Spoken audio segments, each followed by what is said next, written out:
There's something wrong in Clemson, South Carolina.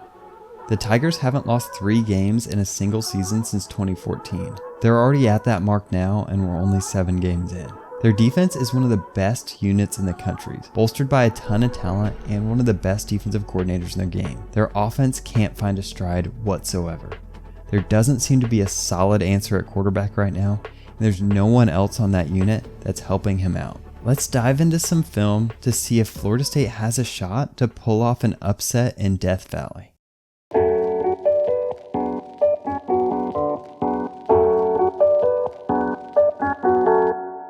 There's no way to sugarcoat it. Clemson's offense right now is straight up bad.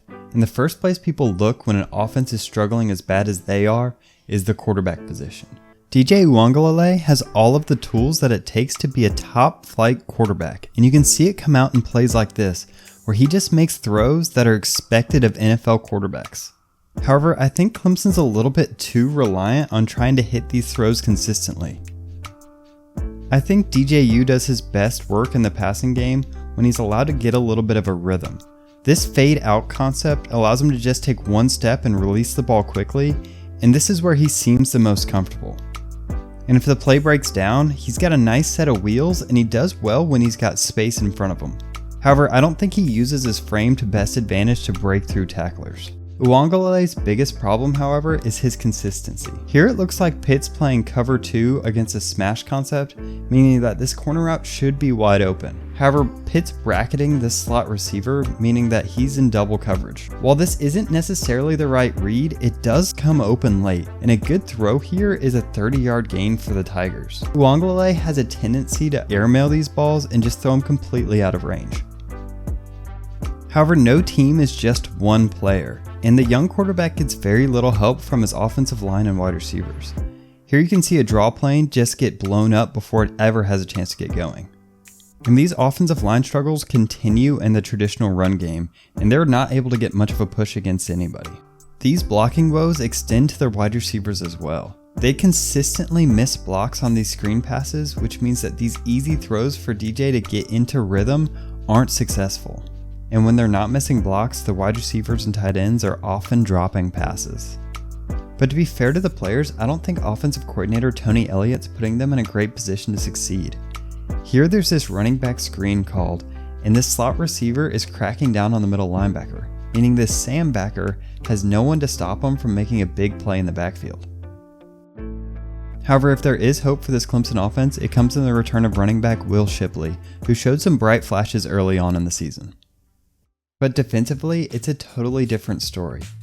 Longtime defensive coordinator Brent Venables has this team rolling, and if it wasn't for a historic season by UGA's defense, they might be the best defense in the country. As time goes on, Venables more and more frequently goes to this 3-3-5 look that offers a ton of flexibility in the secondary. He likes to put 3 safeties on the field and move them around to disguise coverages. This safety here starts in the middle of the field, but is actually responsible to the flat. Here's another example. This safety is cheating up pre-snap, and he looks like he might be blitzing or maybe playing a robber coverage, but instead he drops deep and plays a free safety in a cover 3 scheme. There's nobody in the country that gets more creative with their blitz packages than Brent Venables. There's an overload to the right side of the line of scrimmage which causes Pitt to go into what's called slide protection, meaning that each one of these linemen are responsible for the gap to their right, so they're going to slide that direction. That means that this running back has to get anybody that comes off the edge to the left side. What Clemson does is they stunt this defensive end inside, which makes the line to the quarterback faster for this outside linebacker and really gives the running back no chance of making this block. Venables is also known for what's called hot coverage or a hot blitz. This is where he's able to bring 6 men on a pressure and only leave 5 back in coverage. Normally there's some pretty cool zone match concepts that shore up that secondary, but he's really just hoping that those 6 men get there in time to make the sack before that becomes a problem. This defense doesn't give up much, but if you're going to find some success, I like the outside running game.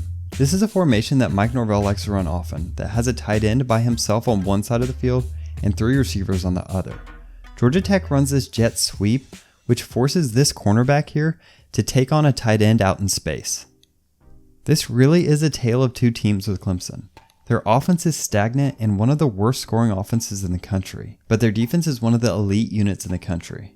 I struggle to see them putting up a lot of points against Florida State, but I also potentially see Florida State having trouble getting first downs and moving the chains consistently.